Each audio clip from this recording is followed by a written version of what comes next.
오늘은 또 이렇게 감독님, 배우님이 함께 특별히 만나시는 자리니까 이분들 이야기를 좀 많이 들어보려고 하는데 네, 자꾸 떨리신다고 그랬어요. 특히 이 두 분이 네, 오늘 관객분들 개봉 전날 만나시는 소감 어떤지 인사 말씀 겸해서 한 분씩 듣고 시작하도록 하겠습니다. 네, 안녕하세요. 저는 영화 죄송합니다. 네, 안녕하세요. 저는 영화 세계의 주인 만든 윤가은이라고 합니다. 이렇게 네, 극장을 가득 채워주신 관객분들 네, 너무 감사합니다. 그리고 오늘 같이 제가 너무너무 평소 존경하는 감독님, 배우님 함께 할 수 있어서 너무 영광입니다. 만나서 반갑습니다.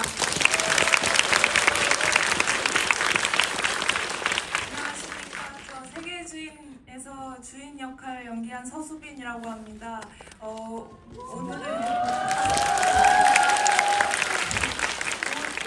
정말 많이 기대하고 기다렸는데 이렇게 개봉 전날에 자리해 주셔서 너무 감사드립니다. 오늘 여러 이야기 나누면 좋을 것 같습니다. 감사합니다.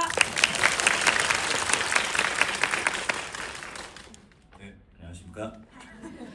저는 세계의 주인이란 영화를 전 세계에서 처음으로 극장에서 본 몇 안 되는 한국 관객 중 한 명인 박정민이라고 합니다. 반갑습니다.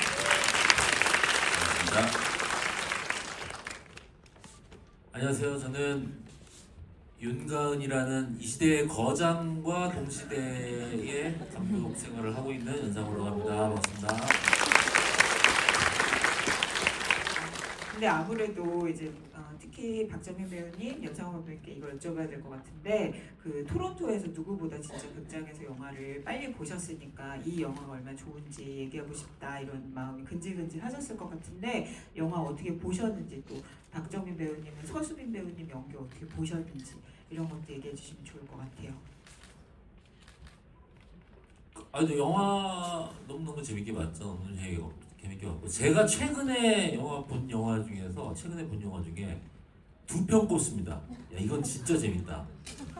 귀멸의 칼날 무한성하고 세계의 주인 이 두 편을 제가 최근에 본 영화 중에 가장 재밌는 영화다라고 꼽고 있습니다. 얼굴은요? 얼굴은 저는 너무 많이 봐가지고 사실은 조금 막 재밌지는 않았어요 사실은. 그렇습니다. 저는 사실 세계의 주인이라는 영화를 이제 그때 토론토에서 극장에 가서 처음 봤는데 처음 이 초반 20분 동안 이게 뭐지? 라는 생각으로 좀 봤어요.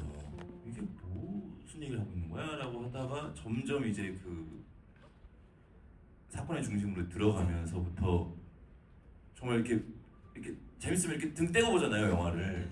그 자세로 끝까지 봤었어요. 네, 너무 원래 윤가은 감독님 팬이지만 더 뭔가 이제 팬클럽 회장 하고 싶은 마음이 생길 정도로 그 윤가은이라는 감독에게 굉장한 리스펙을 이렇게 속으로 표하면서 봤고 서수빈이라는 배우를 보고 그런 생각을 해봤습니다. 나의 옛날 모습을 보는 것 같다. 아니 그런 비슷한 얘기인데 지금으로부터 한 14년 전에 파수꾼이라는 영화가 개봉을 했어요. 그때 나의 선배들이 그 영화를 보고 이재훈이라는 배우를 봤을 때 이런 느낌이었을까? 라는 생각을 했어요. 박정민이 아니라. 네. 왜냐면 그때 당시 이재훈이라는 배우가 너무 혜성같이 등장한 어떤 그 모든 신인상을 다 휩쓸고 했던 배우였기 때문에 물론 저도 뭐 그 영화에 출연하면서 자부심이 있지만 그 선배들이 어떤 좋은 배우들을 독립영화를 통해서 발견했을 때 그 느낌이 이런 거였을까라는 너무 벅찬 마음이었었습니다. 예. 그러면은 서수빈 배우님은 앞으로와 10년 뒤에 이재훈 배우와 박정민 둘 중에 하나 선택하라면? 너무 어렵다. 대답 안 해요? 노 코멘트 하겠다. 아니에요. 죄송합니다. 네. 근데 상 얘기가 나와서 그런데 일단 이거 하나는 축하하고 갈까요? 오늘 그 11월 19일에 열리는 46회 청룡영화상에서 최우수 작품상, 감독상, 각본상 연상호 감독님, 나무주연상 박정민 배우님 등 해서 얼굴이 총 10개 부문 후보에 올랐습니다. 오늘 발표됐어요. 우리 박정민 배우에 대한 어필을 조금만 더 하자면은 어디 한 번? 좀 타요. 하지 마요. 나무 조연상 후보에 하얼빈. 아 맞습니다. 예. 맞다. 두 개가 올라가 있어요. 그래서 너무 걱정입니다. 이게 못 받을 거. 개망신 당할까봐. 예. 우와. 우리는 박정민 배우님 응원하는 것으로 알겠죠? 네. 네. 근데 그럼 서수빈 배우님한테도 이거 여쭤보고 싶은데, 네, 떨지 마세요. 그 토론토에서도 배우님 스크린으로 영화 본 건 처음이었죠. 네. 근데 이전에 카메라 앞에서 연기한 경험이 거의 없는데 감독님의 눈으로 이제 선택이 돼서 이 영화 찍은 거잖아요. 근데 그 세계 관객들 앞에서 이만한 스크린에 연기가 나오고 자기 얼굴 이만하게 나오고 하는 거 본 느낌이 어땠어요?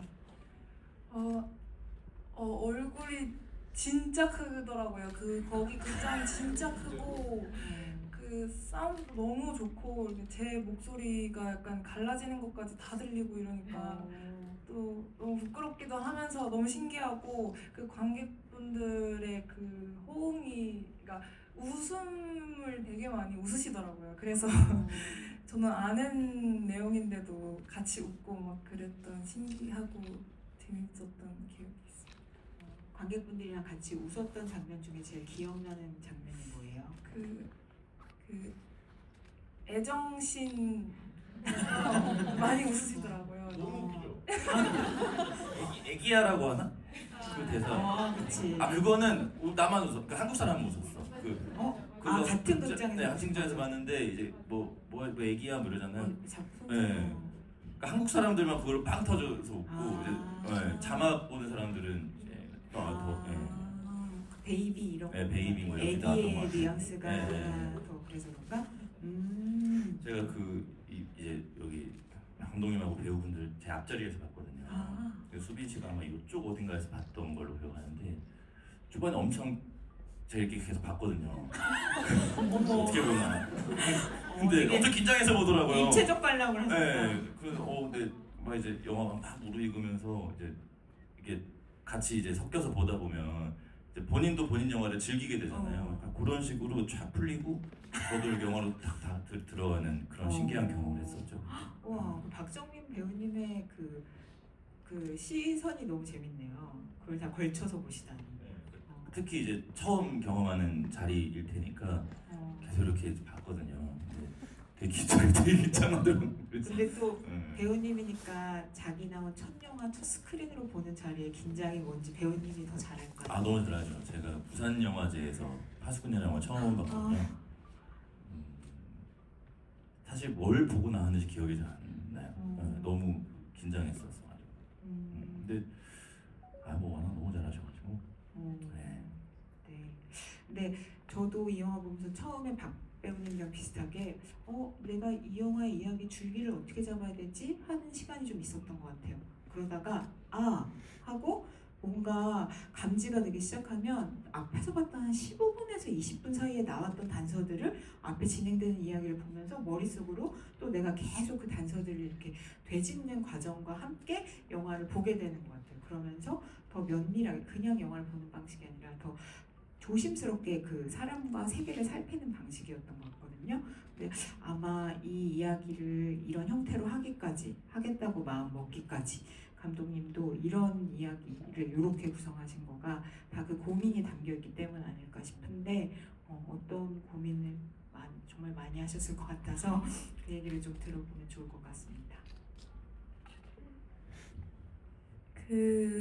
저도 잊어먹고 있다가 오늘 그 낮에 인터뷰를 하면서 저도 생각이 난 건데 처음에 이 테마 이런 이야기를 하고 싶다고 생각을 하고 이 이야기를 발전시켜 나갈 때는 제법 기승전결이 있는 그러니까 처음에 어떤 사건이 뭔가 터지고 그걸 해결해 나가다가 어떤 클라이막스가 있는 그리고 조금 더 장르적인 이런 이야기를 그런 구조를 생각했던 것 같아요. 근데 이제 그 구조 안에서 제가 계속 맴맴 돌고 써놓고도 찍기 싫고 뭐 이제 이런 그러니까 이게 맞나 이런 고민을 계속 하고 있던 찰나에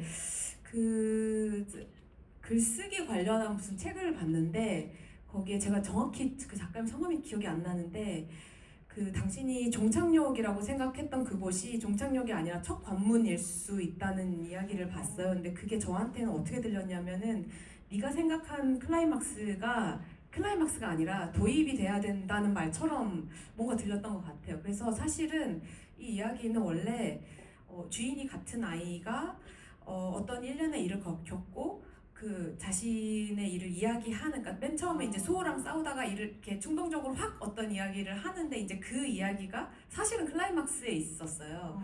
근데 이제 그게 앞으로 와야 될 것 같은데? 라고 이제 뒤집혀지는 좀 순간이 저한테 있었고, 그러면서 제가 이 이야기 테마 안에서 바라보고 싶은 게 사건이 아니구나. 그러니까 그 전에는 사건화되는 이제 구조를 생각했다가 이게 사건이 아니라 삶을 봐야 되는데 그 삶을 어떤 방식으로 재미있게 흡입력 있게 보게 할까? 그러니까 일상을 일상으로서 충분히 관찰하면서 주인이의 삶을 한 겹 한 겹 들어가는 식의 구조였으면 좋겠다. 이제 그렇게 조금 구조를 생각을 하게 됐던 것 같아요. 그게 오늘 갑자기 좀 생각이 났었어요. 네. 그래서 이 영화가 조금 다르게 느껴지는 게 우리가 영화 한 편을 보고 나면 누굴 알게 됐다고 생각하는데 오히려 이 영화는 내가 알지 못하는 면이 더 많을 수도 있다. 이제 이런 생각을 하게 만드는 이야기라서 그게 되게 특별하게 다가오는 것 같아요. 근데 그 아까 박정현 배우님도 살짝 얘기해 주셨지만 저도 사실 오늘 파수꾼 얘기를 하고 싶었는데 사실 그렇게 오래 사랑받고 지금도 꾸준히 회자되는 영화를 그 배우로서 시작전에 둘 수 있다는 거는 사실 엄청난 축복인 것 같거든요. 그리고 박정현 배우님께서 지난 10몇 년 동안 그걸 너무 잘 느끼셨을 것 같고 그래서 그런 입장에서 안 그래도 그 첫 상영 때 뒤통수를 애틋한 눈으로 바라봐 주셨던 선배 배우니까 네, 그래서 서수빈 배우님한테 약간 이 영화도 아마 서수빈 배우님한테 그런 영화 될 것 같거든요. 이런 서수빈 배우님의 출발을 좋은 영화로 기억하고 간직하게 됐다는 게 어떤 일인지를 좀 얘기해 주실 수 있는 가장 적임자신 것 같아가지고 네. 저랑은 좀 상황이 다르죠. 어쨌든 한 영화를 혼자 끌고 나간 배우이기 때문에 훨씬 더 훌륭한 결과물로 시작을 하셨다고 저는 생각을 하고 근데 이제 그런 게 있을 겁니다. 당분간 이런 영화를 못 만날 수 있는 가능성이 굉장히 크죠. 그러니까 나의 적은 나 같은 느낌이죠. 내가 넘어야 될 산은 나. 저준 거예요? 뭐. 아니죠. 제가 사실 이 영화를 보면서 왜 이렇게 얘기를 해요? 조언해 주려고 하는 건데. 이 영화를 보면서 제 서수빈이라는 배우를 보면서 딱 나오면서 무슨 생각을 했냐면 와 정말 훌륭한 젊은 배우를 한 명 내가 발견한 느낌이고 이 배우가 정말 오랫동안 연기하는 모습을 보고 싶다.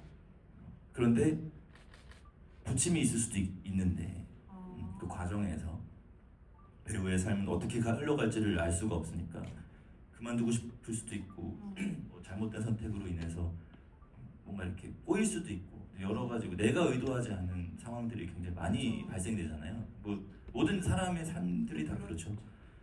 그런데 나는 그런 만약에 이 배우한테 어떤 일련의 상황들이 닥쳐도 난 이 배우가 지치지 않았으면 좋겠다는 어떤 굉장히 큰 응원의 마음이 생겼었어요. 그래서 제가 이걸 누구한테 얘기했는데 누구한테 얘기했는지 까먹었어요.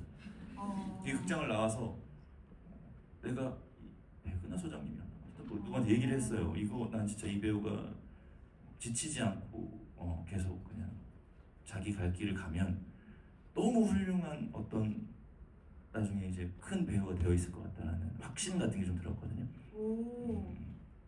부탁드리겠습니다. 진짜 근데 와 이거는 진짜 선배 배우님이 해줄 수 있는 그런 얘기네요. 어떻게 감개가 무량해. 전 박재민 배우 얘기하다가 우는 줄 알았어요. 목이 메가지고 목이 메서 우는 줄 알았어. 아니에요. 가래가 껴서 그랬어요. 그건 아니라고 합니다. 네. 근데 서수빈 배우님은 물론 이제 앞으로 더 이 영화를 개봉하면서 관객분들 만나고 하는 과정에서 더 느끼시겠지만 그 일단 배우로서 이 영화를 찍고 이렇게 지금까지 이 영화와 함께하면서 약간 배우로서 얻은 힘, 자신감 같은 거가 뭐라고 느끼세요? 일단은 지금도 제가 지금 어디에 있는지 모르겠고요. 이게 제 약간 약간 밖에 나가는 느낌이에요. 제 몸에서 뭔가가. 그래서 너무 떨려가지고 아직 어떤 정확한 감각이 없는 느낌이지만 그래도 이거 하면서 어떤 영화의 주연을 맡은 책임감도 있지만 일단 감독님을 만날 수 있었다는 것이 배우로서 정말 큰 그러니까 축복을 만났다고 생각을 합니다. 그래서 얘기가 이렇게 맞아요. 제가 저도 감독님을 만난 게 정말 축복이라고 생각을 해요. 언제 만난 걸 얘기하시는 거예요? 염력 때, 지옥 때, 아 염력대죠 염력. 아 염력 때. 오. 왜지? 분양료. 네. 이렇게 끈끈한 근데 약간 색깔은 다른 감독님 배우님 사이를 볼 수 있다는 게 너무 흥미롭네요. 근데 그 사실 토론토에서도 두 감독님이 살짝 얘기하셨는데 그 두 감독님의 영화를 쭉 봐오신 관객분들이라면 더 느끼시겠지만 사실 두 분은 자기 색깔이 되게 분명한 감독님이시잖아요. 다른 사람이 쉽게 흉내낼 수 없는. 그래서 연상호 감독님은 주로 이제 어떤 주인공이 사회와 맺는 관계 속에서 어떤 응어리가 감정에 맺혀지는데 그게 이제 뭔가 지글지글 약간 응축되는 그런 에너지가 어떻게 폭발할 것이냐 이제 이런 극적인 영화를 만드시고 또 윤가은 감독님은 이제 한 인물과 그를 둘러싼 세계를 정말 이제 면밀히 살피는데 마치 이제 그걸 보여줄 때 관객들이 어떤 연이나 벽이 없이 그 안에 가서 같이 느끼는 것 같은 그런 영화를 만드시는데 근데 그럼에도 불구하고 약간 어떤 면에서 얼굴과 세계의 주인은 감독님들의 전작이나 그 세계에 비춰볼 때도 약간 다른 걸 시도하신 변화를 보여주신 그런 작품이라고 할 수 있죠. 근데 사실 이 배우님들이 서로의 마음을 잘 아는 것처럼 감독으로서 새로운 걸 시도한다는 게 사실 되게 여러 방면에서 용기가 필요하고 또 되게 여러 가지 고민할 게 많다는 거를 서로 너무 잘 아셨을 것 같아요. 서로의 영화를 또 보셨고 하니까 그래서 그런 걸 어떻게 영화를 보면서 느끼셨는지를 좀 얘기해 주시면 좋을 것 같아요. 일단은 저는 그 어쨌든 여기 뭐 세계의 주인이라고 하는 영화의 자리니까 제가 봤던 거는 사실은 되게 윤가은 감독의 영화적 성향이 되게 들어가 있으면서도 낯설다 이런 느낌을 좀 받았고 뭐 이게 뭐 윤가은 감독님이 뭐 기자 간담회 때부터 시작해서 이제 스포에 대한 얘기를 많이 하셨는데 사실은 이제 저는 그런 부분이 좀 놀랐고 왜냐면은 전체적으로 영화가 되게 이렇게 이제 시나리오적인 구조로서 전복의 미학을 가지고 있는 구조를 갖고 있다고 생각해요. 어떠한 사람들의 어떠한 이미지를 갖고 있게 하다가 그거를 이제 전복시키는 방식의 그 힘을 가지고 있기 때문에 사실은 이제 그 전복의 미학을 온전히 느끼기 위해서는 사실은 아무 정보가 없는 게 사실은 제일 좋죠. 근데 저는 이제 이 세계의 주인이라는 영화를 보고 예를 들자면은 이제 극적 구조로서 비슷하다고 느꼈던 영화들을 좀 찾아봤어요.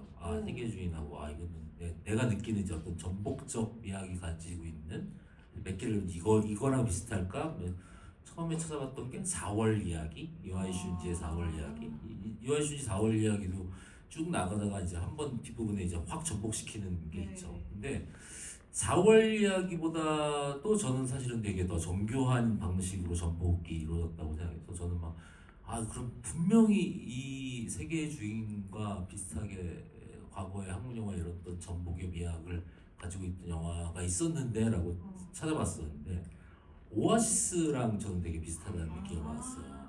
그래서 오아시스라고 하는 영화 보면은 약간 어떤 거를 관객들한테 상상하게 만들고 그것을 이제 한 번 정복시키고 두 번 정복시키고 이제 세 번까지 정복시키면서 이제 하는 그 구조가 되게 비슷해서 저는 사실 어떻게 보면은 제가 이창동 감독님을 아마 이창동 감독님의 영화를 처음 접했을 때 당시에 나이가 아마 한 20대였을 것 같아요. 20대였을 것 같은데 제가 봤을 때는 어떻게 보면 요즘 20대들에게는 이 세계의 주인이 그런 영화일 수 있겠다라는 생각이 들더라고요. 20대들이 느끼는 처음 만나는 거장 윤가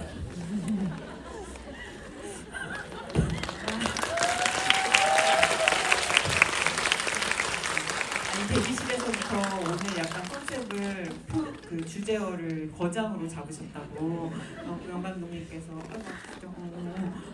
그랬다고 그러셔가지고 너무 네, 충실하게 해주고 계십니다. 네. 네. 네, 현 20대가 만나는 한국 영화의 거장으로 불리신 용감 감독님. 네, 저를 이제 기성 감독으로 확 보내버리시는 바람 하시면서 뭐 이게 네 너무 과찬이시라고 생각이 이렇게 들고요. 사실은 저는 무슨 얘기를 해야 되죠? 이제 갑자기 머리가 하얘져가지고 감독님이 네. 서로 이제 새로운 걸 시도할 때 네네 저 사실은 제가 진짜 힘든 시기에 우리들이란 장편 영화를 이제 막 준비하고 있던 시기에 프로덕션이 막 이제 엎어지고 막 그랬었어요. 준비하다가 촬영 한 3주 전인가 이제 엎어진 순간이 있었는데 그때 단편 영화제에 제가 이제 만든 작은 영화가 걸렸었는데 이제 그때 저희 배우가 배우상을 받았었는데 콩나물이라는 단편 아주 작은 영화인데 그때 이제 심사위원으로 연상 감독님 계셨고 그때 정말 먼 발치에서 이제 뵙고 저분이 내 영화를 봐주시다니 당연히 보셔야겠죠 이제 심사위원이시니까 근데 그게 너무 이상한 경험인 거예요. 저 감독님이 내 영화를 봐주시다니 그리고 이제 그 뒤로 저는 그리고 이제 저 혼자 우연인 건데 우리들을 만들었을 때 그때 감독님의 부산행도 같이 개봉을 했었는데 제가 너무 그 영화를 좋아해서 그 영화를 계속 보러 극장에 가는 거예요 매주. 그리고 이제 저의 어떤 모든 스트레스를 어떤 방식으로든 뭔가 해소해 주는 방식의 이제 영화였어요. 그리고 이제 이런 영화가 한국에서 나올 수 있다니 이런 어떤 아주 익숙하고 친숙한 것인데 굉장히 새롭고 낯설게 보는 경험을 했어서 저희 이제 팀원들이 너는 네 영화 개봉했는데 가지 마. 막 이런 얘기도 할 정도로 이제 그랬던 감독님이고 저의 제가 되게 저의 취향 저격하는 사실은 시리즈와 작품을 계속 만들어 오셔서 계속 봐왔고 그랬는데 너무너무 새로운 작품을 들고 나와주셔서 제가 제일 많이 생각했던 건 어떻게 이게 가능하지 였어요. 그러니까 사실 토론토에서도 잠깐 감독님께 말씀드리긴 했는데 필모가 쌓일수록 그리고 이제 그 필모가 인정을 받을수록 특히 관객분들이 사랑해 주실수록 그것에 대한 어떤 무게나 책임이나 그리고 지금까지 사랑해 주셨던 것을 등지고 싶지 않은 마음과 새로운 것을 하고 싶어도 이 어떤 압박 때문에 사실은 못하게 되는 것 같거든요. 저는 고작 2개의 장편이 쌓였는데도 그래요. 이게 혹시라도 새로운 거를 시도했다가 예전에 받았던 만큼의 어떤 평가도 못 받게 될까봐 이제 그런 두려움이 있는데 너무나 새로운 방식으로 영화를 찍으셨는데 저도 사실은 토론토에서 얼굴을 처음 대한민국 전 세계 처음으로 봤던 관객의 한 명으로 이게 가능하다고? 라고 보면서 보는 내내 감독님 영화 항상 그렇지만 저는 감독님 영화 감독님 작품 좋아하는 게 규모가 크든 작든 인간 존재에 대한 고민을 늘 하고 계세요. 그리고 인간이란 어떤 존재지? 우리는 어떻게 살아야 되지? 이런 질문이 아주 핵심적인 질문이 있는데 그 영화도 그런 영화였고 영화를 보는 내내 저는 제 몸에서 막 감정적으로 막 피어나는 질문들이 있는데 그 질문을 하는 나를 다시 바라보는 거예요. 근데 그런 지점이 좀 외람될 수 있지만 저의 영화랑 비슷하다고 생각했던 것 같아요. 그러니까 계속 질문하는 거, 이 인물을 어떻게 바라봐야 하지? 어떻게 이해해야 되지? 이런 질문을 영화 끝까지 하고 그것에 대한 답조차 이제 관객분들에게 온전히 그 질문을 온전히 넘겨주는 식의 체험을 해서 저 혼자 예, 실례될 수 있지만 저 혼자 뭔가 우리 영화랑 뭔가 닮아 있을 수 있다 이런 예, 생각을 너무 오래 얘기해서 죄송합니다. 예, 갑자기 입이 터져가지고 그랬어요. 그때 너무 좋았어요. 그래서 네. 지금 20대가 본 한국 영화의 거장을 알아봐주는 거장. 한국 영화의 개의 제주꾼.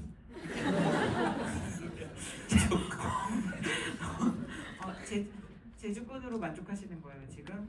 저 제주꾼이면 좋습니다. 네. 방금 윤강 감독님이 막 얘기를 하는데 그 숨길 수 없는 그 표정에서 나오는 그 거만함 같은 것이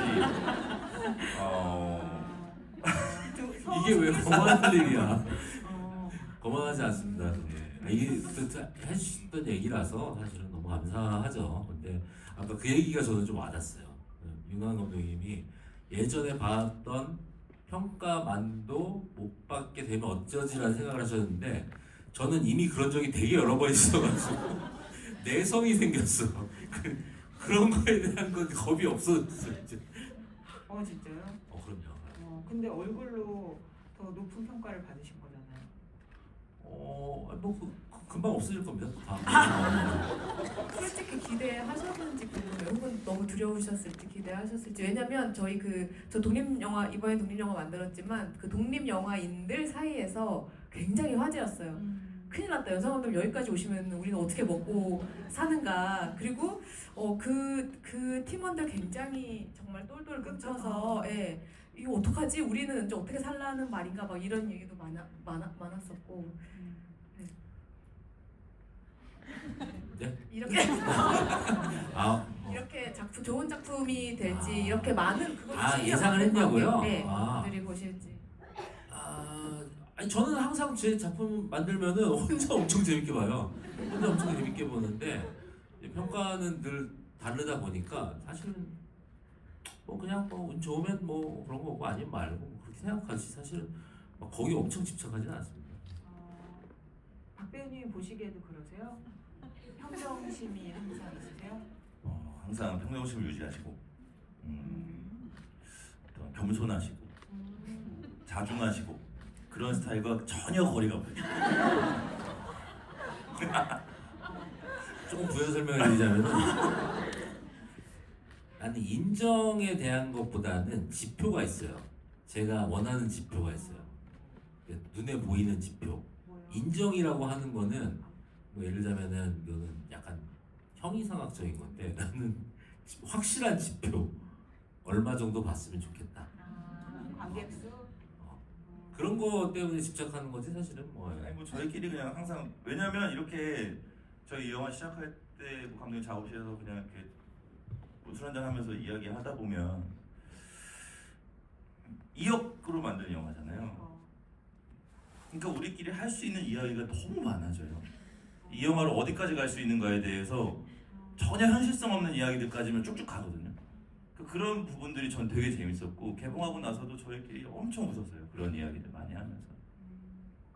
감독님 혹시 세계주의로 어떤 현실적인 목표?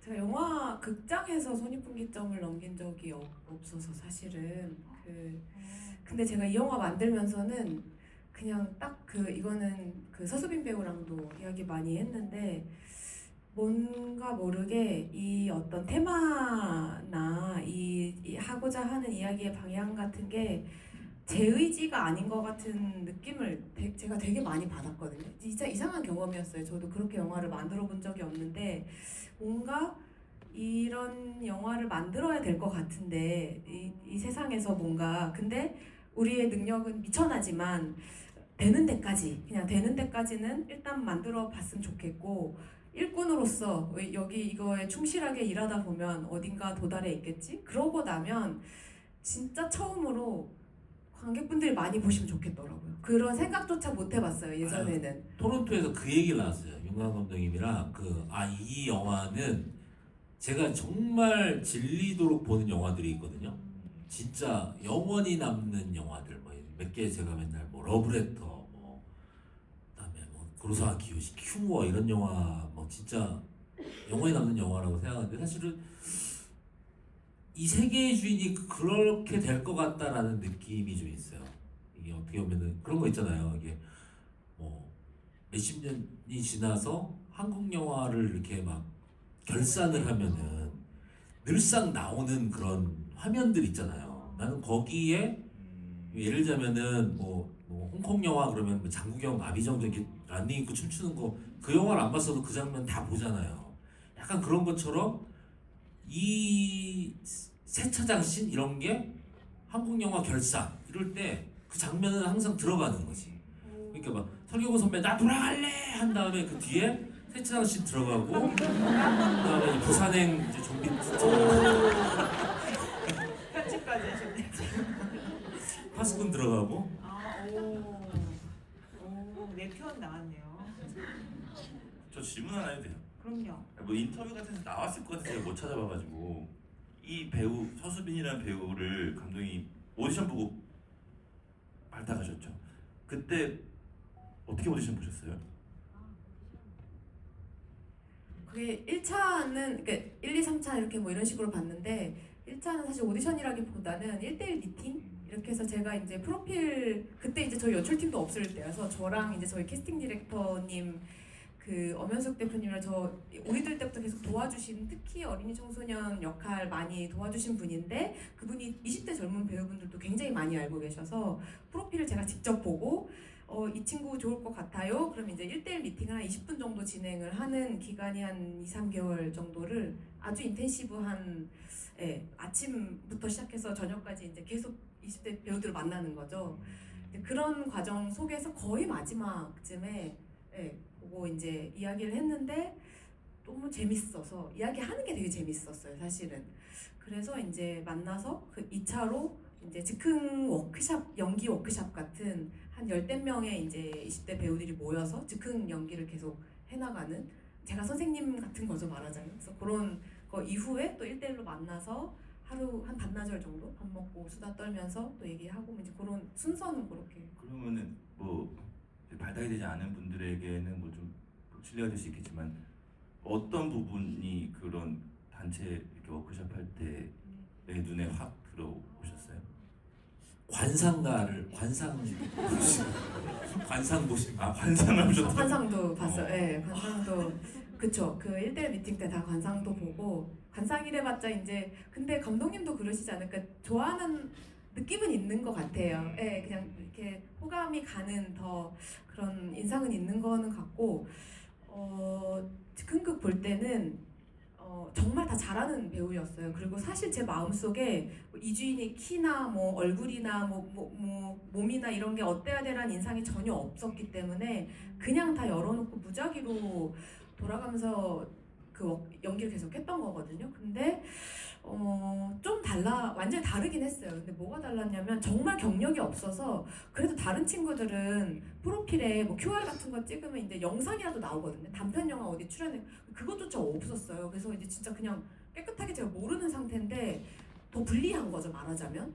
근데 상대방이 누가 오든 그 상대의 호흡을 따라가는 느낌이 들었어요. 그러니까 자기를 주장하는 연기가 아니라 이 즉흥극이니까 상황이 있고 그 상황을 이제 서로 즉흥으로 이제 리액션을 하면서 그걸 앞으로 나가는 그걸 만들어야 되는 건데 상황을 던져줬을 때 그 상황을 확 휘어잡고 이끌려는 배우들이 있거든요. 그것도 굉장히 좋은 지점이긴 하나 그런 부분도 있죠, 수빈이도. 근데 그것보다는 이렇게 상대 배우랑 이게 서로 맞춰갖고 들어가는 게 아니다 보니 상대 배우가 어떻게 나올지를 같이 그 호흡을 느끼면서 내가 어떻게 했을 때 그 상대가 어떻게 하는지를 끝없이 가늠하는 게 보였어요. 제가 그런 사람 알거든요. 박정민 배우님. 아니요. 아니, 탄지로. 탄지로가 그렇거든. 그러네. 탄지로 정확하네요. 탄지로 같은 배우. 탄지로네요. 여자 탄지로. 세계관 최강. 오늘 새로운 수식어가 너무 많이 나와서 정신이 혼미하네요. 약간 지금. 한국 영화계의 탄지로. 네, 저 일단 접수하도록 하겠습니다.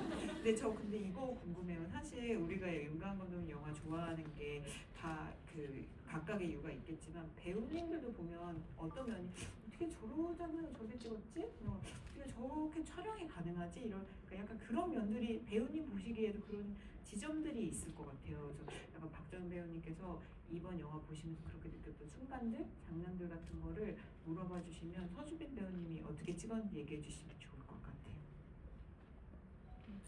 모든 장면이 좀 놀라. 우선은 이게 서수빈 배우 한정만 얘기하면 뭐 너무 영화적으로 너무나도 많은 부분들이 있지만 제가 아까 감독님한테 그 여쭤본 이유도 이게 감정적인 진폭이 엄청 이렇게 큰 역할이잖아요. 그거를 이 어린 배우가 너무나도 무리 없이 소화를 하는 부분이 좀 많이 놀라웠었고 이거는 대본과 감독의 힘이 있겠지만 이 정도로 이렇게 소화를 해내는 거는 또 배우가 능력이 없으면 쉽지 않은 부분이거든요. 그 능력이 안 되면 이제 감독이 그거를 이렇게 잘 조절을 해서 영화에 맞게 표현하는 이제 감독의 영역이 되는 거죠. 근데 이 배우는 제 생각에는 감독님이 원하는 어떤 지점들을 다 딱딱 찍어주고 가는 느낌을 받았거든요. 그래서 모든 부분들이 굉장히 놀라웠는데 그냥 사소하게 궁금한 건 세차장 씬 다 후시했나요? 그거 이제 너무 소음이 세서 그런 후시할지도 몰라 이런 불안을 안고 우리가 다 어떡하지?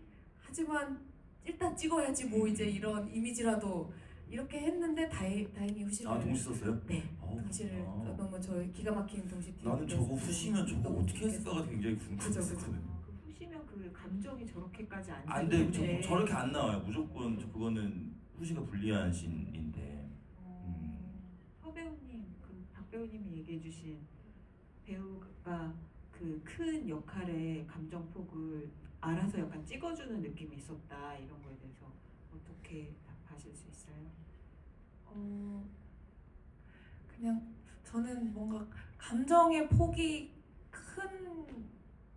크다고 생각을 하고 준비하지는 않았던 것 같아요. 시나리오 읽었을 때 뭔가 그냥 세차장 씬이 그냥 저에게는 좀 부담스러웠었고 그냥 그리고 그 준비 과정에서의 어떤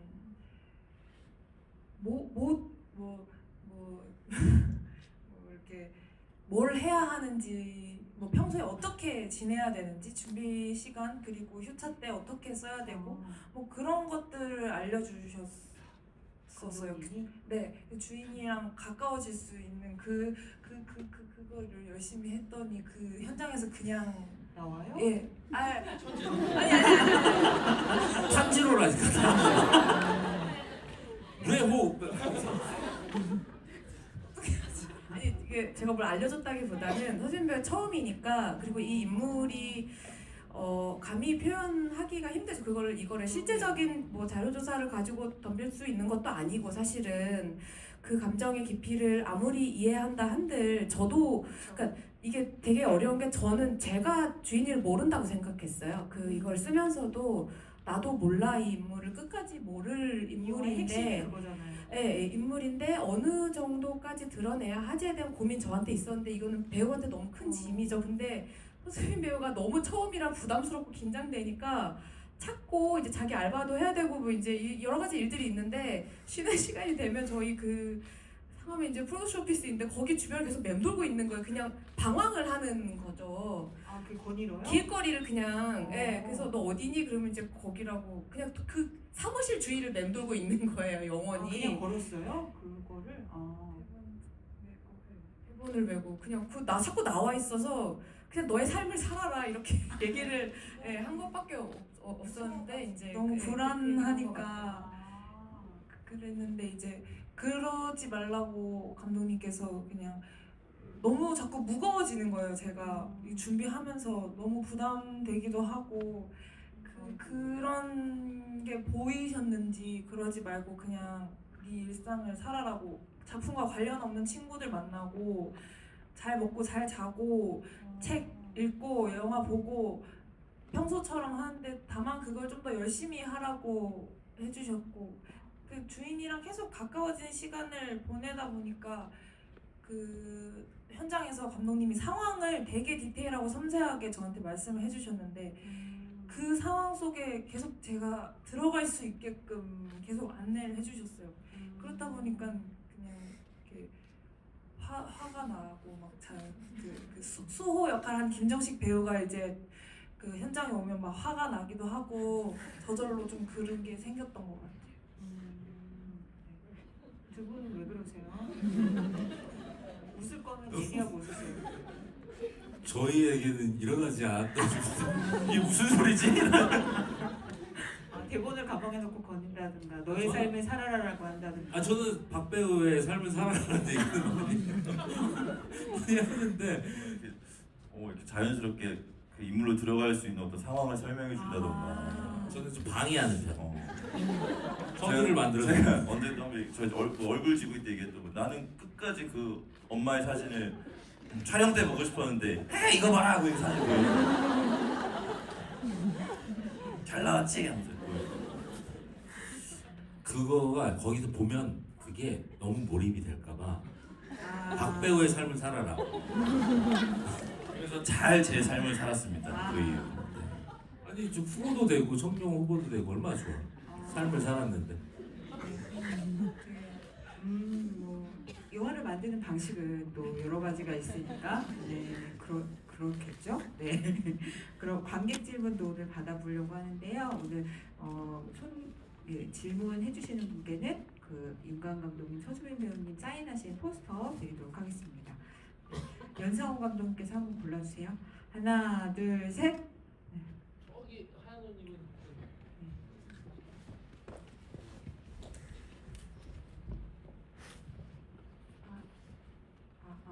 네, 우선 좋은 영화 너무 재밌게 잘 봤고요. 두 가지 물음을 좀 드리고 싶은데 주인이가 이제 감정을 터뜨리는 걸 수용하는 장소가 이제 아까 방금 나왔던 것처럼 세차장이었지 않습니까?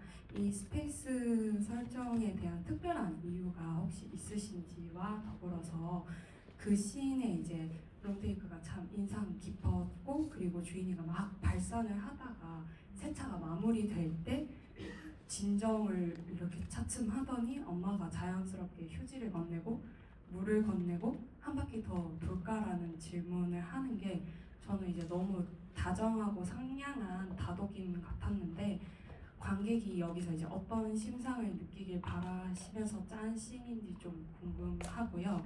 다른 하나는 이제 포스터도 그렇고 극 중에 이제 주인이네 집에 장미가 등장을 하는데 이제 장미가 문학적으로 은유하는 바가 여러 의미가 있는데 이게 세 개의 주인의 경우에서 어떤 의미인지 감독님 피셜로 좀 듣고 싶습니다. 감사합니다.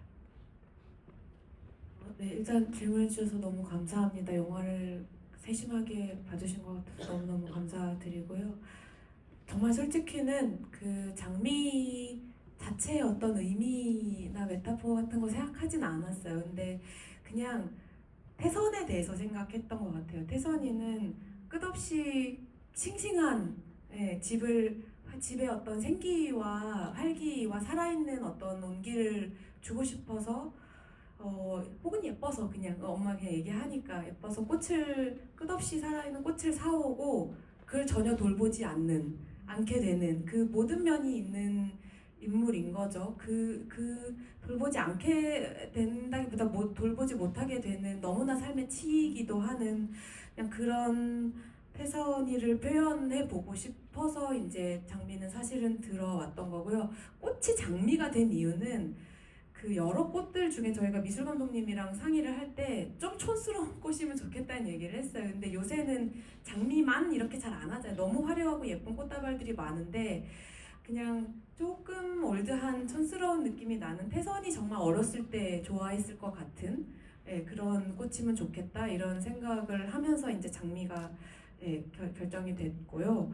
세차장 장면은 주인이가 영화에 딱 한 번 그 주인이가 어떤 고난을 지금까지 겪어왔을지, 어떤 비극적인 사건 이후에 어떤 종류의 고통을 통과했을지는 우리가 다 보여줄 수 없겠지만 딱 한 장면은 주인의 입에서 뿜어져 나오는 고백 같은 그 상처에 대한 고백이 있으면 좋겠다는 생각은 있었고 그것이 차안이기를 바랬어요. 왜냐면 이것은 저의 자전적인 경험이기도 한데 제가 이제 엄마가 운전하시는 차에 조수석에 탄 인생이 좀 길었고 그랬을 때 그 차를 타면 예전에 전 지금 이제 엄마랑 되게 친한데 엄마랑 그렇게 친하지 않았던 것 같은데 차만 타면 그렇게 자꾸 비밀 얘기를 하게 되더라고요. 그러니까 이게 좀 편안한 상태의 어떤 이야기들을 하게 되는데 그게 나중에 알았어요. 무슨 책을 읽다 보니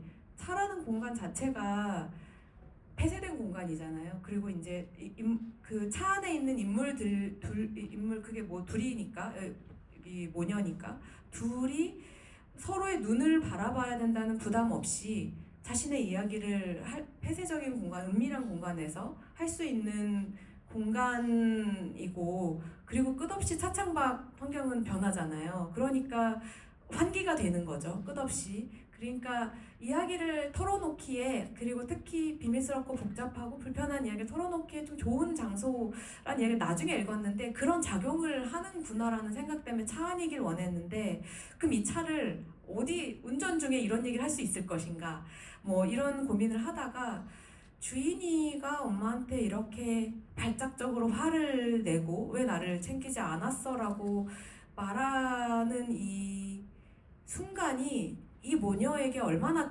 많았을까 이 고민을 하기 시작했던 것 같아요. 이것은 절대 처음이 아니고 마지막도 아닐 것이고 살아오면서 어떤 순간에 주인이가 그것을 있는 힘껏 토해냈을 때 그 순간에 어떤 한기가 일어나서 주인이가 다시 그 순간을 넘기면서 앞으로 갈 수 있었을 거고 그것을 엄마가 사실은 태선이도 부모로서의 죄책감과 이제 그 견딜 수 없는 아픔이 있겠지만 그것을 온전히 받아내는 순간 그런 자리를 이제 그렇게 마련했으면 좋겠다 해서 이 끝없이 어디를 갔으면 좋겠는데 그 장소를 물색하다가 아주 큰 소음이 있는 곳으로 갔으면 좋겠다고 생각했어요. 그래야지 주인이가 안심하고 자기 소리가 이것에 묻혀서 들리지 않아도 될 만큼 하지만 엄마는 이미 알겠죠. 반복된 것이니까.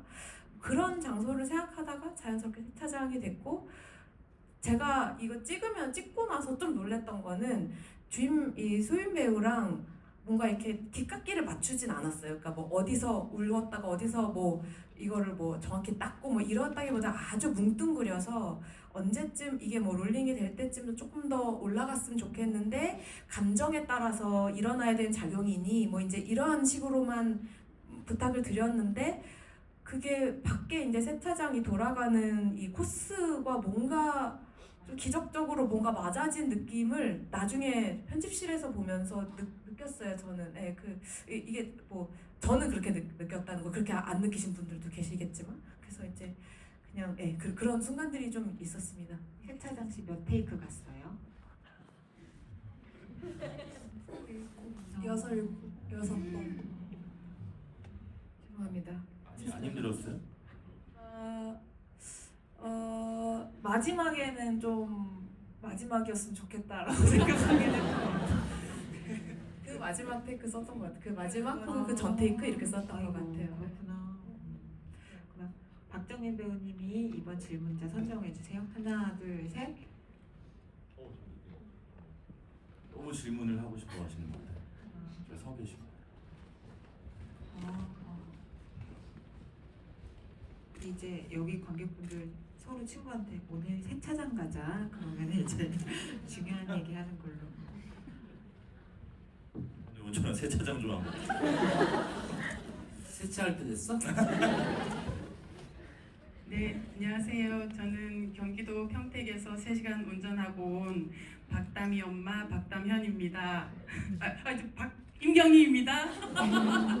네, 다름이 아니고 서수빈 선생님과는 제가 개인적으로 인연이 있는데 우리 아이가 초등학교 때 지역아동 돌봄센터에서 선생님을 해주셨어요. 우리 아이를 가르쳐 주셨는데 되게 그런데 갑자기 이제 초대를 받고 여기 왔는데 지금 우리 아이는 중학교 1학년 여자아이가 되었고요.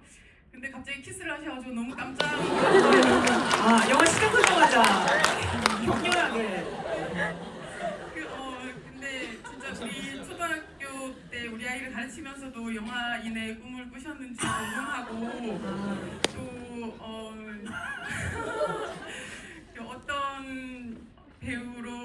어떤 배우로 성장 아니면 어떤 배우가 되고 싶으신지 궁금합니다. 그리고 정말 대배우가 되셨을 때도 오. 우리 다미와 연을 계속 이어나가 주시길 바랍니다. 감사합니다.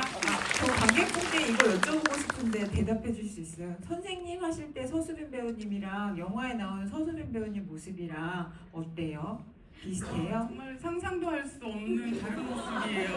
아, 되게 여자 하시고 정말 다소곳하시고 그러시거든요. 근데 아. 저런 모습 너무 깜짝 놀랐어요. 진짜 너무 깜짝 놀랐습니다. 내가 보기에는 키스에서 아직 헤어나오시지를 못한 것 같아요. 선생님의 키스라는 건 또 되게 다른 느낌이니까. 네, 어떤 배우가 되고 싶으십니까? 안 그래도 제가 그 오시기 전에 좀 말씀을 드려야 되나라고 생각을 하긴 했는데 모르고 보시는 게 더 뭔가 재밌지 않을까 해서 말씀을 안 드렸던 좀 죄송합니다. 그때 담이랑 같이 지낼 때도 계속 배우의 꿈을 꾸면서 일을 했었는데 그때 이렇게 연락이 왔더라고요. 담이가 너무 축하드린다고 그 시사회 혹시 몇 명을 뽑아 주시는지 이렇게 연락이 오셔서 그러면은 여기 와달라고 했더니 이렇게 평택에서 여기까지 늦은 시간에 이렇게 와주셨는데 너무 감사하고요. 그 어떤 배우 아직 제가 알아가고 있긴 한데 제가 앞으로 어떤 배우가 되고 싶은지 알아가고 있긴 한데 일단 계속 그 감독님께서 약간 제가 자꾸 과거로 가고 약간 미래로 가고 잘 못한 게 있으면 후회하느라 과거로 가고 잘한 게 있으면 잘한 거 생각하느라 과거를 가는 사람이라서 그러지 말고 현재에 좀 집중을 해야 그래야 지금 순간에 존재하고 배우고 느낄 수 있다고 말씀해 주신 게 저한테 너무 인상 깊어서 좀 현재에 충실한 사람이 되고 싶다는 생각을 요즘 조금 하고 있었습니다. 좀 감사합니다. 와, 그럼 옆에서 다미님 학생분도 같이 보신 거예요, 영화를? 네. 어떻게 오늘 밤에 잘 주무실 수 있기를 뭐 가르치셨어요? 지역? 그냥 그 문제집 알려주고 같이 놀았어요. 사실 제가 알려주고 평택분이에요? 아니요 저는 울산 사람인데 학교가 평택에 있어가지고 평택에서 일을 했었습니다. 그렇구나. 근데 그 현재를 살아야겠다는 얘기는 이 영화의 주제하고 연결되는 그런 얘기인 것 같기도 하네요. 네. 그러면 서수빈 배우님이 눈 동그랗게 떠주시고 찾아주세요. 하나, 둘, 셋. 흔들어 V 해주시는 안경 쓰신 분 말씀하시는 거죠? 네네 주셔가지고 저는 감독님께 질문 드리고 싶은데요. 반복적으로 바흐의 곡이 계속 나오는 걸 보니까 분명히 이게 선곡이 미리 됐던 걸로 보이는데 어떤 의미를 쓰셨는지 알려주셨으면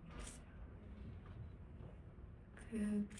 이것도 솔직히 말씀드리면 그 음악이 들어가야 한다고 생각은 했는데 제가 음악을 위해서 음악이 들어갔으면 좋겠다라고 생각하면서 찍었던 장면은 정작 편집 때 삭제가 됐고요.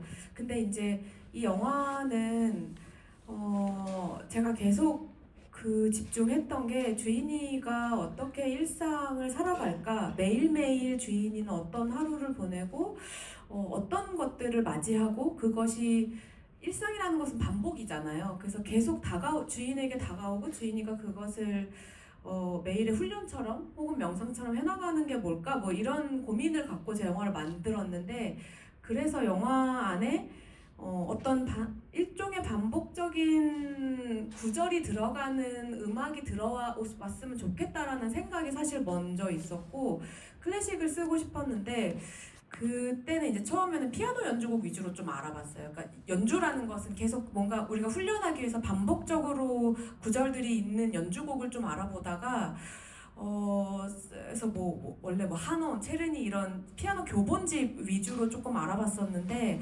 그런 것을 듣다가 어느 순간 그냥 진짜 우연히 이 알고리즘이 바흐의 음악으로 저를 그냥 인도했는데 이 음악이 저에게 주는 약간의 성가곡 같은 느낌과 그리고 아주 이 안에도 사실 반복적인 구절이 쓰이거든요. 이게 사냥 칸타타인데 이게 원래 바흐의 원곡이 있는데 그것을 피아노 곡으로 각색한 곡이고 그러면서 이제 이 아주 반복적인 리듬 안에 뭔가 약간 그 성가곡 같은 분위기가 있고 그리고 어떤 안심되는 멜로디가 있었어요. 근데 그것이 화면에 붙여봤을 때 이 주인이의 일상이 어떤 모양으로 비춰질까 이 고민이 이제 저한테 있었을 때 아주 그 극렬한 고통이나 극렬한 충격적인 어떤 순간을 지나가고 나서 음악이 쓰이거든요. 지금 구조상으로는 그렇게 돼 있는데 이제 그랬을 때 그런 순간들을 통과해서 다시 일상으로 돌아올 때 이 음악이 좀 쓰였어요. 그래서 그런 일상에 깃든 어떤 것들을 축복하는 식의 음악처럼 보였으면 좋겠다 이런 고민이 있어서 이제 이 곡을 좀 사용하게 됐고 이 연주는 이민희 음악 감독님이 해주셨는데 약간 좀 다른 얘기인데 이민희 음악 감독님이 이거 되게 고민하셨어요. 제가 이미 편곡 버전이 있고 연주를 부탁드린 건데 연주의 느낌이 조금 어떤 것에 따라 너무 다르더라고요. 이것의 그 오리지널 바흐가 생각한 그 곡의 흐름이 있잖아요. 그래서 그 어느 날 저한테 SOS를 치시면서 제가 이제 뭐라고 부탁드렸냐면 조금 더 이게 이 여린 이제 아직 한참 자라나는 10대 아이의 그런 주인의 느낌으로 때로는 조금 이렇게 흐려졌다가 때로는 강하게 점점 씩씩하게 나가는 느낌이면 좋겠다. 이게 주인의 목소리처럼 발걸음처럼. 근데 바흐의 원래 해석은 그렇지가 않아서 좀 다른 해석이 있어서 그래서 계속 그 음악의 아버지랑 싸우는 이민희 감독님이 그래서 이제 음악의 아버지와 나 그러니까 그럼 난 뭐지 이렇게 제가 일단 감독이니까 제가 이길게요 이러면서 이제 막 부탁을 막 억지로 드리기도 했고 막 그랬던 순간들이 갑자기 떠올랐습니다. 아우 영화를 오늘 되게 세심히 읽어주시는 분들이 많은 것 같아요. 근데 여러분 이게 사실 제가 극장에서 최대한 시간을 많이 달라고 해가지고 40분까지 1시간 넘게 진행한 건데 오늘 질문도 손 너무 많이 들어주셨는데 다 못 받아들여서 너무 죄송하고요. 그래도 우리 이제 이 영화 내일 개봉하면 또 여러 번 많이 보고 얘기할 거니까 그때 아쉬움을 좀 달랬으면 좋겠습니다. 그러면 사실 이 특별한 인연, 서로를 아끼고 좋아하는 인연으로 이제 네 분 오늘 어떠셨는지 인사 말씀 한 분씩 듣고 마무리하도록 하겠습니다. 저는 그렇게 생각합니다. 저는 왜 이렇게 웃길 얘기가 아닌데 왜 지금부터 아까도 잠깐 얘기했지만 이 세계의 주인이라는 영화가 엄청 전복적인 서사를 가지고 있고 되게 그 전복 중에서 되게 인상적인 그 부분들이 많은데 저는 사실은 되게 의외의 부분에서 되게 놀란 장면이 하나 있어요. 그래서 전 사실은 거의 맨 마지막에 수호가 주인이를 이렇게 꼬집는 장면 그거에서 굉장히 놀랐어요. 왜냐면은 사실 그 전까지의 그 이슈는 사실 저는 약간 공포에 가까웠거든요. 이게 근데 사실은 그것이 엄청난 긴장감을 주던 것이 사실은 바로 전복되면서 사실은 아무렇지도 않게 됐단 말이에요. 그게 이 주인이라고 하는 인물을 둘러싸고 있는 세계가 우리가 그렇게 영화 내내 보던 것처럼 위험한 세계가 아닐 수 있겠다라는 안도감 같은 거를 저한테 줬어요. 그래가지고 여러 가지 전복의 이미지가 있었지만 사실은 저는 그 전복의 이미지에서 굉장히 놀랬고 그 전복의 이미지를 통해서 무슨 생각을 했냐면 우리가 지금 한국 영화를 보면서 여러 거장들을 만나지 않습니까? 근데 드디어 우리는 다정한 거장을 얻었다. 박 대성이 배우님, 생각하고 있었죠. 박 배우님 너무 감사하다고 한번 꼬집어 주실래요? 네. 참. 아무튼 저는 이 영화 개봉하면 또 영화를 볼 예정이고요. 사실 윤강 감독님은 제가 꽤 오래전부터 팬이었어요. 뭐 기억하실지 모르겠지만 저는 감독님 단편 영화 현장에도 한번 놀러 간 적이 있었고, 우와. 그 콩나물로 상 받으실 때는 제가 사회자였었고, 뭐 그리고 그 뒤로 뭐 영화 개봉하실 때도 멀리서 윤강 감독님이다 하고 혼자서 되게 설레어했던 팬이었는데 사실 만날 일 없을 줄 알았습니다. 그 뭔가 이렇게 감독님과 인연이 닿을까라는 어떤 약간 포기 같은 걸 하고 있었는데 우연치 않게 이 영화를 통해서 감독님을 좀 만날 수 있게 된 것에 우선 이 영화에 굉장히 감사하고 앞으로도 정말 좋은 영화 계속 만들어 주셨으면 좋겠고 룸이 좀 있으면 저도 좀 껴주시면 제가 네. 배우라도 그런 생각 할것 그렇죠. 같아요. 네. 하여튼 뭐 정말 좋은 영화 많이 만들어 주셨으면 좋겠고 사실 그렇거든요. 좋은 영화를 보면 거기 나오는 인물들 그리고 그 인물을 연기한 배우들을 다 사랑하게 되잖아요. 맞아요. 반대로 이제 안 좋은 영화를 보면 좀 미워지기도 하잖아요. 근데 저는 이 영화를 보면서 이 영화에 나오는 모든 배우들을 다 사랑하게 됐어요. 네, 정말 한 명 한 명 다 앞으로 찾아보게 될 것 같은데 특히 이제 이 서수빈 배우님은 그냥 당부드리고 싶습니다. 그냥 지치지 않고 뚜벅뚜벅 나가주셨으면 좋겠다라는 어떤 응원의 말씀을 드리고 싶습니다. 이 영화에게는 정말 감사한 마음 고맙습니다. 저는 진짜 오래 전부터 너무나 팬이었던 감독님과 선배님과 이렇게 함께 이런 시간을 보낼 수 있다는 게 사실 너무 믿기지 않아서 지금 약간 정신이 하나도 없는데요. 오늘 이렇게 개봉 전날에 늦은 시간까지 끝까지 이렇게 자리 지켜주셔서 너무 기쁘고 감사하고요. 또 뵐 수 있도록 제가 더 열심히 하겠습니다. 다시 한번 진심으로 감사드립니다.